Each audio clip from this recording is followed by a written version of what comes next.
Hello, everybody. Welcome to Untether.tv. I'm your host and founder, Rob Woodbridge. You know what we do here. We bring you the stories behind the mobile industry, the folks that are changing this industry, shaping this industry, building things that are enabling us to embrace the mobile space. And this is where you come to find those deep, in-depth conversations around this. And today, let me paint a picture for you. I have kids.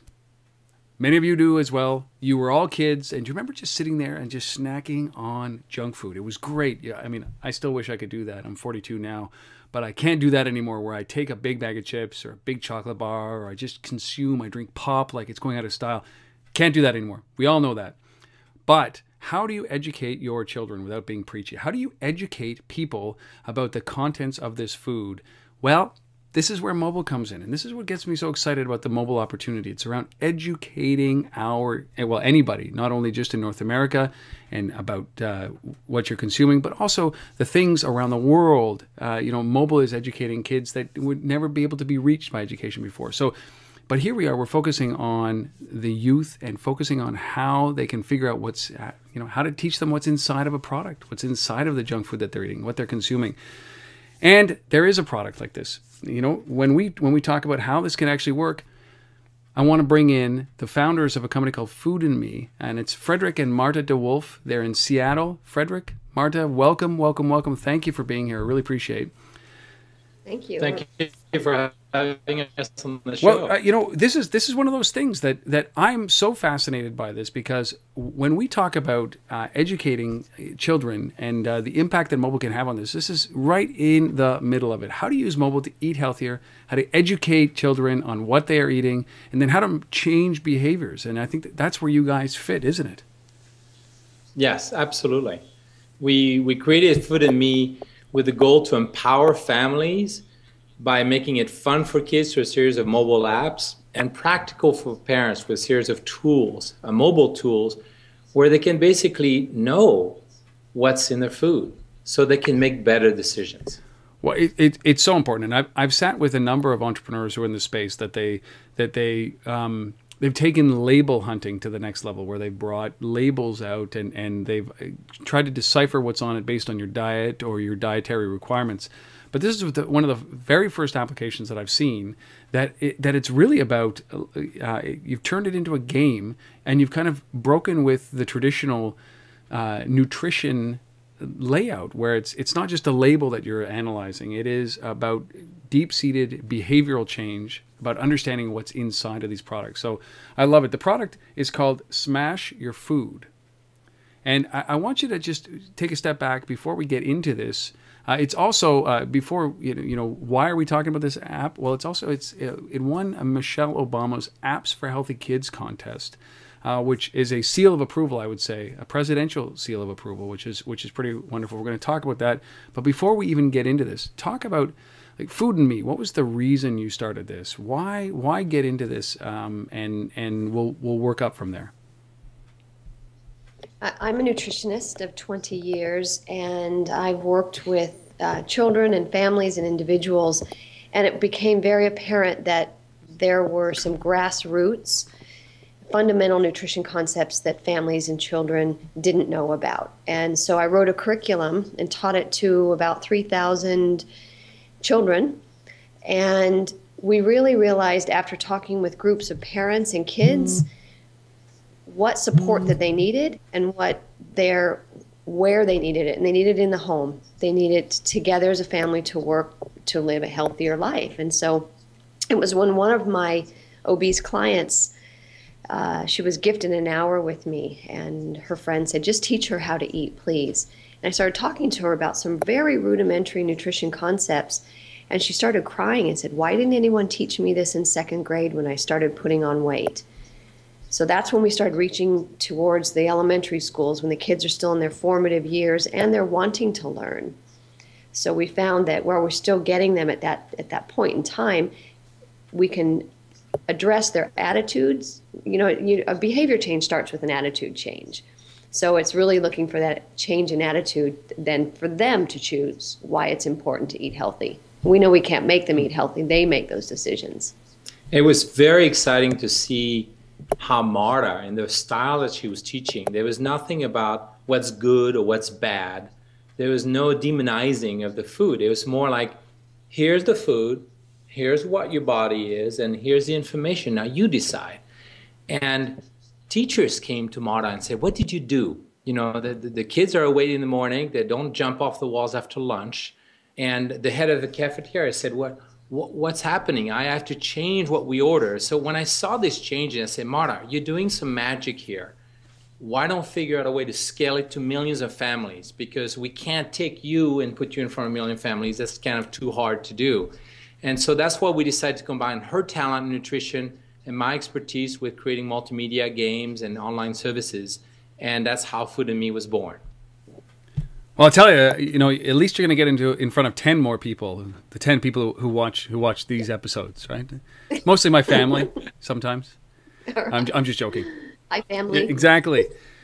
But you're right. So I am as I said, I'm 42 years old. I have not been a health nut my whole life. As my mother says to me quite often, I did not raise you like this. When I say no to dessert or rich foods, she says, I did not raise you like this. But you know, I was the prototypical technology entrepreneur. I didn't eat. I smoked a pack of cigarettes a day and drank about 10 cups of coffee or 12 cups of coffee a day and did not exercise. And that changed for me in 1999 when I quit smoking and focused on that transition. So I was 29 years old, which is fairly late in the game. I was by no means was I overweight, but I was very unhealthy. In fact, I was grossly underweight. But that transition happened just because I decided, listen, if I'm going to have kids, I want to be able to see their kids. This was a decision in my head that I made. But quite often we don't have that. And when I talk to friends of mine, adult friends, and I say, oh, maybe you shouldn't eat that. They look at me like I'm crazy, and then they ask questions like, why? And I say, well, because, it's probably got 1,000 milligrams of sodium in that. Or it's 28 teaspoons of sugar that you're about to consume, and they look at me like, well, how come I don't know that? So that's the same kind of thing that you're hearing everywhere, because we're not being taught. We're being taught the food pyramid, basically, but we're not getting an understanding of what should and shouldn't go in our bodies, are we? Right. No, not at all. In fact, what's interesting about this is we've now moved from the pyramid to the plate. But again, still, there's some ambiguity. And people are trying to figure out what is a lot. And so when we talk to children about how their parents talk to them about nutrition, it's often, like you had said, the badgering, the nagging. And so we wanted to take that out of it. One little girl said, when I asked her how her mother talks to her about nutrition, she said, my mom always says, do you know how much sugar is in that? And I said, well, do you? And she said, if I did, I don't know what that would mean to me. What's a lot? And so not only does the game show them what's in it, but it compares them to them, so it gives them a baseline. Now all of a sudden, like a little girl this morning said, she said, now I know what a lot is. I used to think it was 76, but now I know that 13 is a lot, because for her allotment is 3. So we really wanted to give people a gauge, so then they can decide if they want to eat this food or portion it or not. That's what's so amazing about this, I think, is that when you've got all this in your head and you're seeing the impact that you're having on people, one-on-one, why the mobile space? Why an iPad app to be able to do this? You must have been looking at other things, like, for example, you've got a website and outreach that way, maybe digital product or physical product, but why even a board game, right? So why mobile? Why iPad? I had a focus group before we went into development, and I asked mothers, what do you need? What would help you do your job as a parent to get your children eat healthy better? What tools do you need? They told us. They told us that they didn't want to be the ones to teach them. They just needed something to show their kids. And then when we talked to kids, I said, do you want a board game? Do you want video games? And then all the heads went like this. They didn't want books. They didn't want CDs. They're already on mobile devices. So we're going to where the kids are, and we can develop games that take in their different senses. Books books only do it one way, but we can deliver information multiple ways to children, visually, sound effects, etc. And there is another reason, is context. we really want to use technology to bring children and parents back into the real world of eating as a family, cooking together, making choices in the grocery store. So we have plans for many more apps. One of them is taking place in the grocery store. That's really going to help the kids navigate, this complex environment. And so we thought mobile was a really good way to help to empower them with the tool. Okay? It's all about empowerment.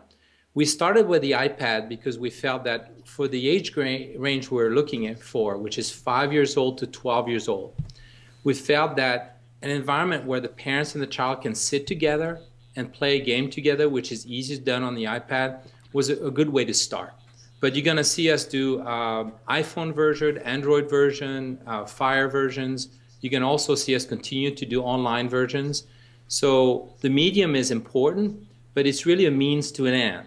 And the end is to help them with their environment, where they are at home and in restaurants. Well, and when you're smashing food, you want to do it in HD. Yeah. And the graphics on the iPad just show it so well, and you can hear the sugar dropping, and the children really like the richness of the experience on the iPad because of the quality that the iPad device offers. A lot of other games deal with nutrition tend to use animation because, frankly, it's easier and it's cheaper. But we felt that, again, if the kids really see a real hamburger, that's going to make an indelible mark in their minds about what they saw. And we heard that this morning through an interview of a child who talked about her experience using the game. She says, I usually just eat the hamburger. I don't see what's in it. But now I see it smashed. I see what comes out of it. And it makes a mark. So next time they see hamburger, they remember. So we made a decision for our company that every time we're going to represent food, it's always going to be with either a picture or a video, but a real imagery of the real thing, not a cartoon. Which adds a complexity. When you're programming with that much HD footage and all those sounds, you can imagine. We had all kinds of memory issues to deal with and test, and it took us a while to get it right. Well, I'm just putting it up on the screen here right now, so I'm smushing. I think this is a donut as I'm looking through this, and so we're giving a demonstration of you actually smush. You actually do, like, you have a press. For those who aren't watching this, and the jelly comes out of it. It's terrible. It looks horrible, right? But it's so. I mean, it looks disgusting from a consumption. But it is incredible the amount of detail, as you said, that you've gone through here to be able to show this. And by the way, that donut has 5. What is that? Cubes of sugar. Yeah, 5 cubes of sugar. It's insane. One teaspoon of salt and 5. What's the last one? The oil. Yeah. Yes. Yeah, 5 teaspoons of oil in one donut. That's the thing that is interesting. We were talking to people who said, okay, they expected that ice cream had a lot of sugar, but they had no idea there was so much oil in it. You just don't think about the milk and the cream, and it just doesn't cross your mind. But what's interesting is that the children, the girl again this morning, she just so eloquently, she said, it's blazoned on my mind. Blazoned on my mind. Blazoned. She said, I can see the oil dropping, and now I look at my ice cream differently. But right? Which is another thing is, we spent quite a bit of time getting the sound right. So after we filmed the video, we went into a studio and used what's called a Foley artist, who basically, he had a blast. A Foley artist is a person who recreates sound with a microphone in a studio. So he went and bought a bunch of food, put a huge plastic tarp, and got down at one point in his underpants because he didn't want to mess up his jeans. Too much detail. And squish the food with his hands next to the microphone as he was watching the video come down. So we really try to reproduce and give the effects of the disgustingness of it all. And that really, it was a very important part of the impact. Well, I mean, you certainly have not spared anything here in the production of this, and obviously it seems like it is working. I've conditioned my kids to my wife's absolute dismay that when we pull out a cereal box, there are certain thresholds that they're not allowed to go above, right? So when we talk about the amount of sugar, the amount of salt or sodium that's in this, and when we talk about those things, they know now at 5.5 what their threshold is, what is an allowable limit. And it was done as a game. It wasn't preachy. And they do they do eat sugar. I'm not that parent yet. But they're going to make up their own minds. And I love this idea about getting it into their heads. And you're right. Where they are right now, it isn't at a console. It isn't at a board game. It isn't, unfortunately, behind books. It is behind this great thing called the iPad, isn't it? So the right demographic, obviously, and the right age to influence at this point. But so I do want to talk about the production around this whole thing. How did you decide? You know, you've got this idea, which is we need to show the impact or the amount of bad stuff in the food. And we don't want to be preachy about it. We want to demonstrate this in a way that people, as they say, it is emblazoned in their minds.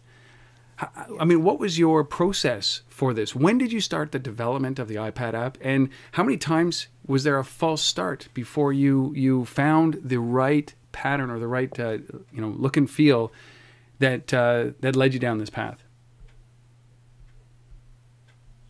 We were inspired by an exhibit that we saw in Paris that had a very crude approach to this, but that was kind of the nexus of the idea. We said, boy, those guys really get it right. And we talked to the exhibit creators, and we had a wonderful relationship.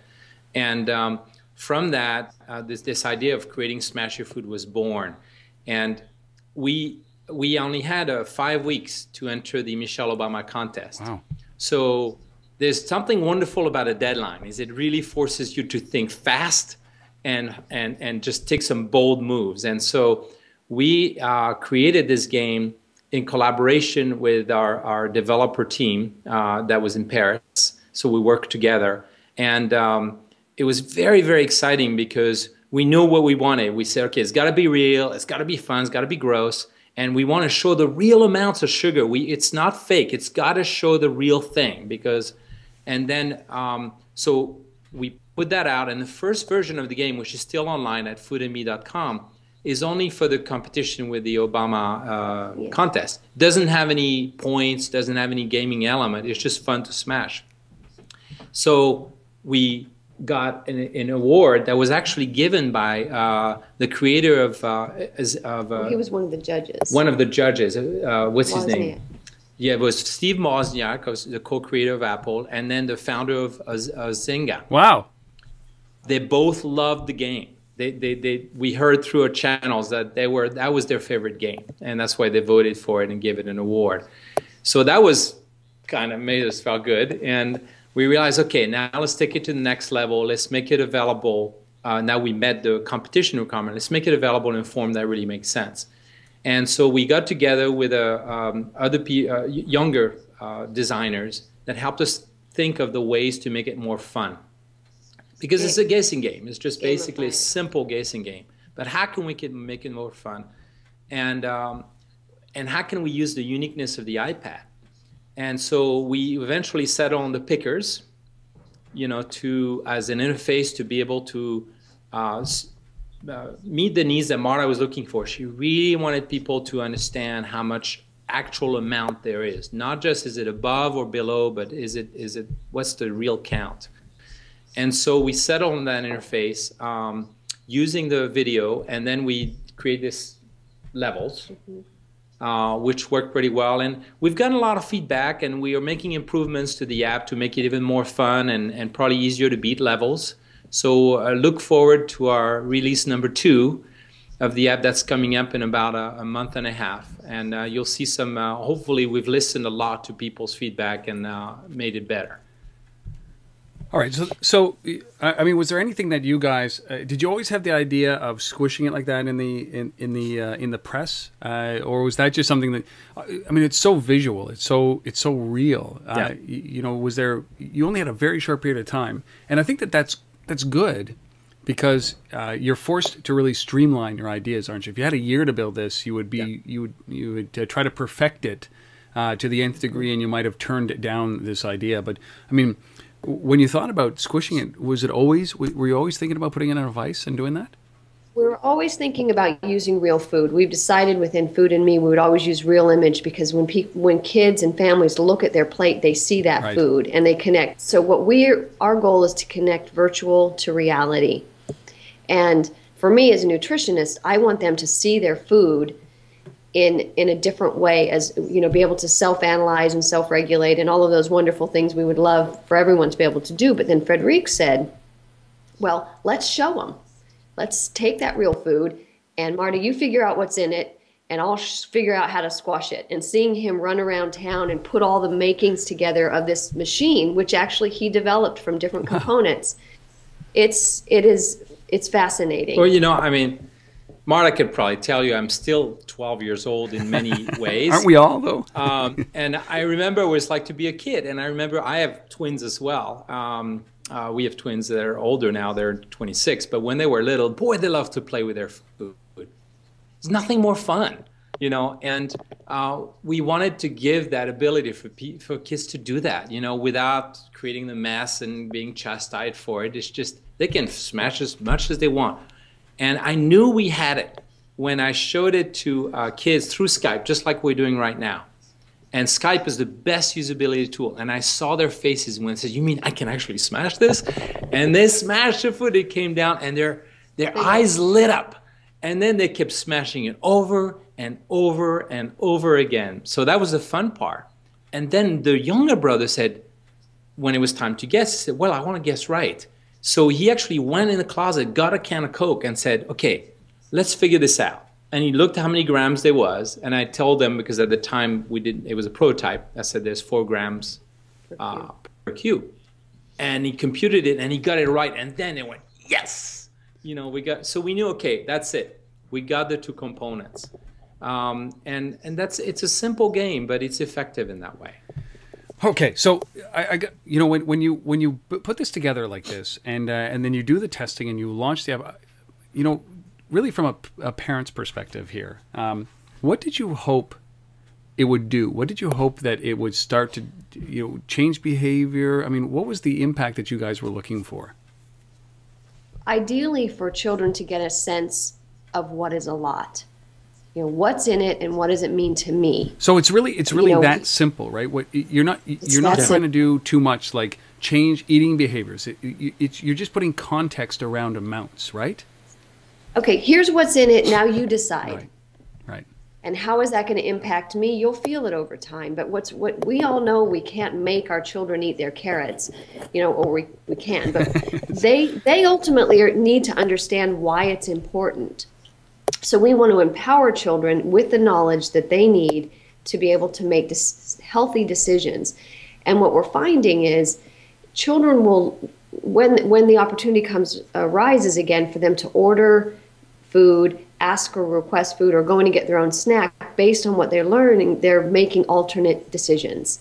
If they are going to have a hamburger, instead of having French fries and a soft drink as well, they'll have fruit, water. And they're doing this on their own accord. And mothers are saying, I can't believe my child said, no, I'm going to pass on dessert because of it has, you know, blazoned 6 teaspoons of oil, which is all we want them to do, is to have a basic understanding. We had mothers call us and said, my daughter asked for salad tonight. Now, the interesting thing is, and that's because she played Smash Your Food, we never show salad as Smash Your Food. We will in future versions, but right now there's none. And that's all it takes is the kid, they're smart. And they also like to be smarter than their parents. So I don't know if your children have done that, but we've had parents tell us, hey, my kid came up and said, did you know how many sugars of Coke in their can of Coke? And Dad, do you like to be able to say, sure, of course I know, but no. And he does, right? So what we do is at the same time that we empower the kids with information that parents don't have, we then tell the parents, hey, this is what kids are learning. And by the way, next time they're faced with a code, here's some ideas or cola that you can suggest, maybe milk, maybe water. And so we want to make sure that we make partners between the child and the parent around a topic that's usually very contentious. Mm-hmm. We want to make it a very fun and collaborative experience as opposed to a fight. And we're doing that by empowering the kids, making them smarter than their parents, and giving the parents some cool little tips on how to talk to the kids. My kids are already smarter than I am, and they tell me at every instance that they're already smarter than I am. But because I see you don't know this as a parent, and you don't know until you have kids how influenced they are by what they see. They believe everything on television. McDonald's is a place where you have fun with your food. That's what my kids tell me. And they're 5.5 years old, and you'll be amazed, they've never set foot in McDonald's. Now, I'm not going to be able to not do that, for the rest of their lives, but it sets an expectation. But they're coming to me now saying, McDonald's is where you have fun with your food. And so you try to, I guess what you hope, and what you hope that something like this, the game does, is instill a sense of understanding of what they're eating and what they're consuming, so that when they go in there, they make the right decisions. And that's all you can do. Well, it's a baseline for choice. And the other interesting thing is we've had both parents and children say, wow, I knew it had a lot, but I didn't realize it had a lot. 25 cubes in a milkshake versus 8 in a can of Coke. So all of a sudden it's revealed. That's really what we're doing. We're revealing. And what the portions are conceivable portions. We didn't dramatize or make larger portions for smash and awe effect. This is actually a medium milkshake. It's a regular cheeseburger and a medium fries. So it speaks volumes. The thing that we're working on right now is companion iBooks that are one for the children and the other for parents and educators. And the one for the children is going to talk a lot more about why is it we crave or we like sugar so much? Why does it taste so good? Why does a fat taste so good and salt?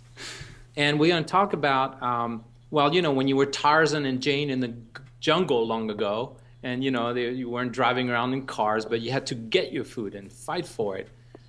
Can you pick sugar out of the tree? I mean, were there milkshakes hanging from trees? No, right. They were apples. Can you drink fat out of, just easily? No, salt. Those three things are actually really hard to get. They take a lot of work and a lot of effort. So your body is rewarded by having it taste so good. Now, fast forward to today. Those three ingredients are available at volumes unheard before in society.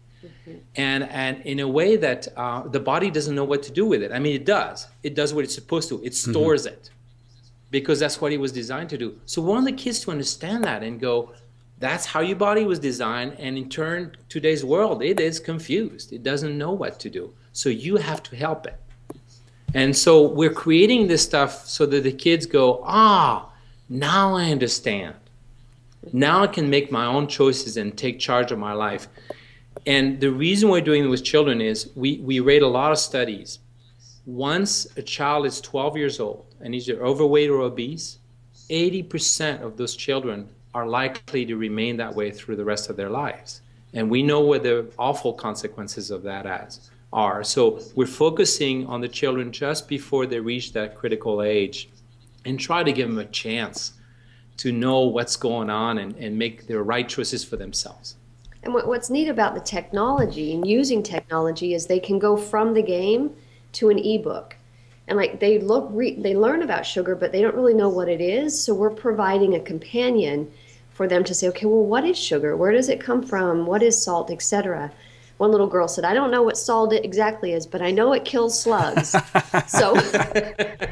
So our goal is to really help them understand what it is that we're telling them to avoid and why that's important. But we'll do it in a fun, amusing way. But that's another way that technology can support the effort for families to eat healthy and be healthy. And that's the key here is using this platform, and I'll bring it back to the iPad, and as you said, you're moving to the iPhone and Android and maybe even BlackBerry.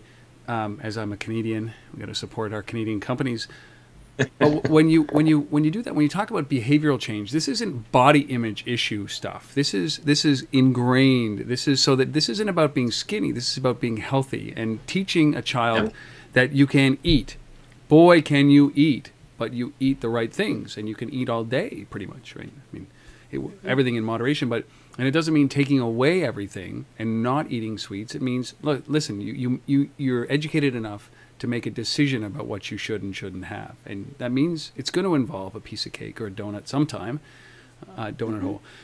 Sure. But so and that's why I love this, because it seems like it's coming from the heart. You guys are doing this for the betterment of this of the youth, of children 5 to 12 years old, where they're in that decision, that critical decision making process about how they're going to set their lives and eat for their lives. I gotta bring it back to, or the viewers and the listeners to this would lynch me to talk about that, because it seems like the iPad app is one step, and you're talking about now ebooks for education, for parents and for children to get more information, multiple platforms. So now you're really talking my language around not only the education about good eating, but also about the multiple channels you have to do in order to generate the revenue that you guys need to do so that you can come out with new products that you guys want to do. So I want to shift the conversation over to that for a few minutes, which is around the revenue generation side. Which you have a free version of this for iPad, and then you have a $2.99 version. And now we're talking about ebooks. Without getting into detail and giving things away if you haven't thought about it, but I'm very interested to know how you envision your revenue rolling out, and if this is really about revenue as well as education for you guys. I think we've had a lot of questions. People ask us, why are you for profit as opposed, you could be a non-profit? And we've given it a lot of thought. And the reason why we chose for profit is because we want to scale this to millions of families. And in a non-profit world, you have to go and ask every year for money, and it's a difficult environment. Plus, you don't have necessarily the right motivation, because when you're in the for-profit world, you want to make sure your products provide value, and that people appreciate the value, and then it sticks. So the discipline of making something that works and that make business sense and that people appreciate as a product, we think has a huge opportunity to scale this. So that's why we're for-profit. The revenue sources that we're hoping will really help drive our scalability will be around multiple streams. The revenue from the app themselves is just one of them. We're looking at not just the current model we're testing, but also in-app purchases is something you'll see coming up. You'll see iBooks. We're going to provide opportunities for people to subscribe to a very valuable personalized nutrition coaching that's going to be provided to parents. So that's something we think has a lot of value. We have another app that we plan to ship that's going to help parents find healthy foods wherever they are, whether it's going to a restaurant or a grocery store, or for their specific child. My 7-year-old boy who's not very active, what's right for him right now?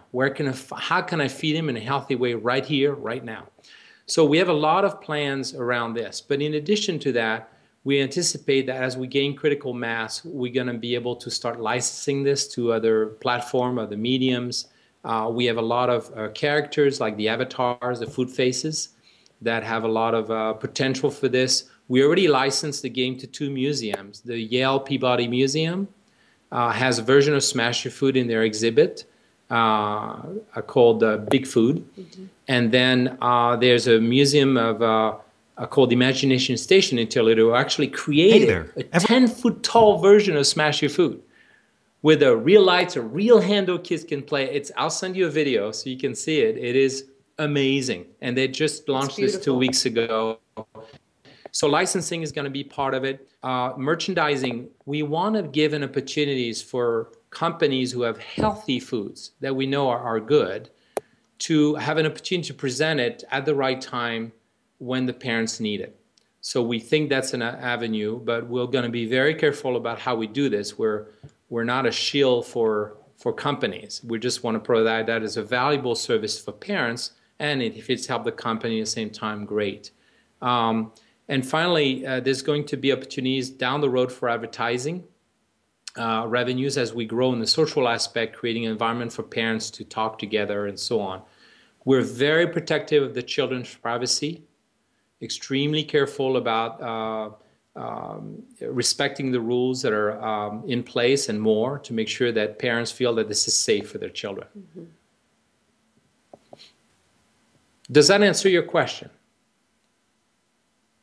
It does, because what I'm very interested in these initiatives, when we talk about the influencing and educating, start at a grassroots level. And you're right. You could do this individually. I'm sure, Marta, as a nutritionist, you can go and see family after family after family and affect change. But when you start to think about, especially Michelle Obama, and we'll talk about that now, is that Michelle Obama, I guess her pedestal is around healthy kids and educating them and making sure that kids are getting out there and getting physically fit. And when you start to look at the opportunities here, I always think about, look, there's got to be revenue somewhere along the lines here in order to be able to keep these companies doing this. And if there isn't, we're just going to go back to the other side, which is wherever the money is being made. So you have to be able to make money from this. Is what I'm trying to say. Well, you can do good and do well. Yeah, and that's true. And as long as it's moving forward, and I think that I always wonder about this, like demographics wise. Like the iPad is an expensive piece of technology. It is an outcome of making of people that are a little bit more successful. I would say that can afford this kind of disposable income to spend $600 or $700 on a device like this.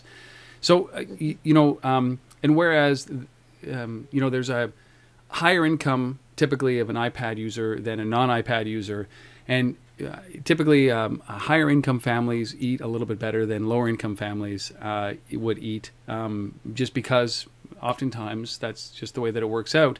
It's not just about education, it's also about access to the right foods and budgeting. So when you look at this, you've got to start to think about, okay, how do we attack the problem of lower income families not getting this education as well? And do you have a kind of a thought about how you might do that? Yeah, well, but also the rate of obesity is equal amongst all demographics, right.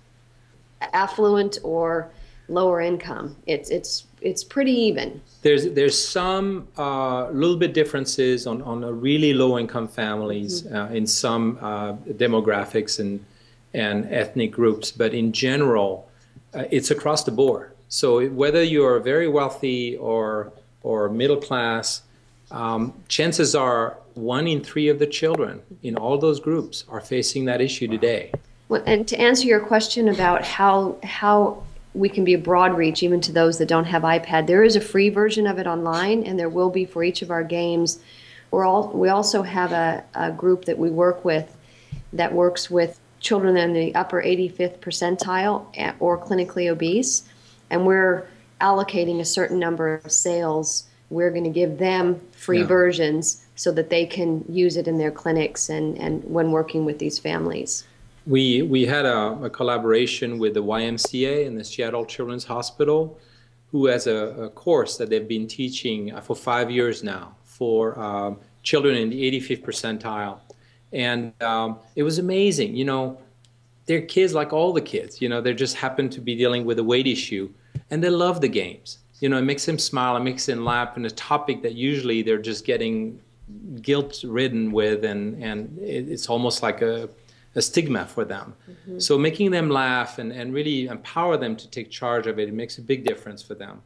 One thing I wanted to mention, we're going to approach this not just in a direct way, making this available over the traditional channels like the App Store and so on, but really we would like large corporations who are currently required to test children for obesity or care and provide counseling. Right. We want to empower them, giving them the tools. Say, look, you've got a lot of employees of children who need this. We have the tool. We'll sell it to you. So we're looking at those kind of channels, large educational distributors as well. We've had already in an app store, we've had very significant downloads from schools who will buy 100 copies, 200 copies at a time.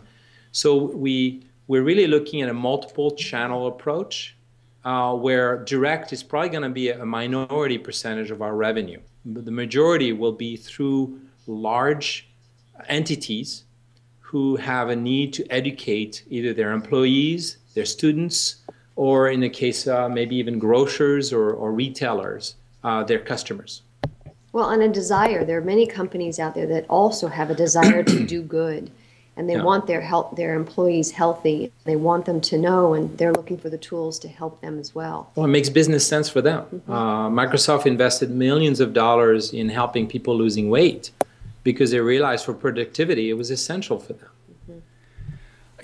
I've been smiling through this whole thing simply because you know, when I see the perfect marriage of an idea like this, where whether you're gamifying this kind of information about nutrition, you're marrying it with a technology and other forms that are ubiquitous, so that most people can gain access to, whether it's an ebook or a book or a website or an application. Then you're pushing this out to multiple locations, like grocery stores, like schools, like you know, doctors' offices, those kind of things, so that the spread. It makes me feel great, not only about what you guys are doing. You've inspired me, but also the fact that what you're doing it on is a platform that is democratizing this kind of information and bringing it down to a point where people can understand what it is that they're putting in their bodies, and it's happening through a mobile device, and that it's pretty incredible when you start to think about this. You couldn't have done this 10 years ago. No, there's no way. There's no. We're ever learning that old technologies. You know, I still use a lot of emails, but a lot of children don't use email, and some parents, younger parents, you know, it's more business, but they don't use it for day to day. We're learning that notifications are essential to be able to communicate, and people consume information in bite size, not to be, no pun intended, but it's true. It's small bits of information throughout the day, as long as it's relevant. And I think if you have the perfect marriage between delivering information when people need it, in the way they need it, in the way that's super relevant to them, that's the win. And the last part is the most difficult thing. How do you make it relevant? There's lots of information on the internet, lots of information on apps and so on, but a lot of it is not relevant. You still have to make sense and heads or tails of it for you, like Marta was talking about. How much is too much for me? Not just too much in general. Our mission states very specifically that we want it to be personalized so that it is super relevant for parents, and not just the parents or the family in general, but their child. The daughter versus the son versus the mother versus the dad. Right. Very specific. And what's interesting, like you said, 10 years ago, you know, we're drawing on databases, we're doing calculations, we're using some pretty sophisticated platforms and programs that didn't exist 10 years ago. And there's a wow factor because technology is so cool now. We can make wow factors, which keeps kids around. And you know, kids are staying on this app 4 times, 5 times longer than other educational apps. But that's because other people created really cool technologies that we can put basic information like nutrition games on. So. All right. So now let's finish off with this, because you are the winner of Michelle Obama's Apps for Healthy Kids contest. You had 5 weeks to put this through. What was that like, winning this award? And then you know, I saw from your website you were on the Today Show. You know, what has that done for the profile? What's the impact of these 2 significant events? I mean, these are cultural events that not many of us get an opportunity to participate with. Well, we were one of the winners. Just to be clear, there were other winners. For us, it was validation that, you know, we can sit at home here or in our office and out there at playing the game, go, wow, we make great games. But what we want to do is we want to make sure other people think we make great games. And so to have it peer reviewed by members of the USDA, children, dietitian, nutritionists, and also people that make great games was very satisfying. You can imagine, having peer reviewed and to come back and say, yes, this is a good game. We're like, great, let's go. And so which then facilitated us to move forward fast with the iPad. And it's visually wonderful. So the Today Show could show Al Roker's trying to guess how many cubes of sugar in a can of Coke, and then it was smashed. That's pretty neat on TV. Actually, on the Toledo, we had also a local Toledo segment. Marta came up with this brilliant idea. She said, look, let's show people, if they drank a can of cola every day, how much sugar that really is. Throughout the course of a year. throughout the course of a year, Yeah. it's 22 pounds. So I took this little glass and I poured in, 22 pounds of sugar. I'm like, now do you want to drink this? Now, do you know what 22 pounds of sugar look like on camera? No, I can't imagine. It's this big, okay? And then she asked, if you ate a fast food meal, typical fast food meal, one a week, only one a week, how much fat are we talking about? And she had 2 huge pitchers of oil that she poured down. And again, and it was so visually striking. And the host, he's an anchorman. Those guys, it's hard to get him to be quiet, Yes. right? He was speechless. He just couldn't say anything. And that is that kind of explanation when people go, wow, I had no idea. Most people don't know that in the 1900s, the average American consumed less than 10 pounds of sugar, added sugar a year. In 2000, they consume over 140 pounds of added sugar a year. That's over most children's body weight. 140 pounds. And I think what's interesting is why the Today Show and other people really enjoyed is because food is something that is important to each of us. Yeah. And who doesn't like French fries, right? And so when you look at this and you're able to see it in such a fun, whimsical way, but it appeals to each one of us for different reasons, right? We're trying to eat healthy. We just want to know what's in it. But it's a fun platform to launch. And again, we put it out there on a device that we know many young mothers have. We see tens of thousands of iPads in schools, so which is another reason why we started with that platform, but it naturally will grow to others. So, but yes, it's almost surreal. We've worked on this for so long with our small team, and then to see it on the Today Show, like, really? Yeah. And Al Roker's playing it, and it is surreal. We got the phone call from the Obama competition. I was actually sitting right here in this chair. And I got a phone call, says this is the USDA calling, and my heart jumped. And then they said, I've got good news for you. And I looked for Marta. She wasn't here. So she told me, and I couldn't contain myself. I chased her down. She was up there on our yard, and we just screamed. I think they heard us all the way across the lake. It was very exciting. Oh man! Well, you guys, the perfect. I've sat with a lot of entrepreneurs who are building product into the mobile space, and they're, it's a mixed group of people who are breaking new ground, are trying to figure out how to create new products, completely new products, and then there are other entrepreneurs that are trying to build on top of an existing process. Basically extending something like this. Helping you learn at the bare bones, the fundamentals around something like this, around the education around nutrition, and doing it in a way that is so unique that we couldn't have done 10 years ago, that we couldn't have done 3 years ago, before this technology came. And it's a perfect application of that bite-sized amount of information that can change behavior on a technology that can actually, that people are consuming people are staying on these things quite often. They're looking for reasons to use it. And I think that you guys have hit that so well. I'm so inspired by what you guys are doing.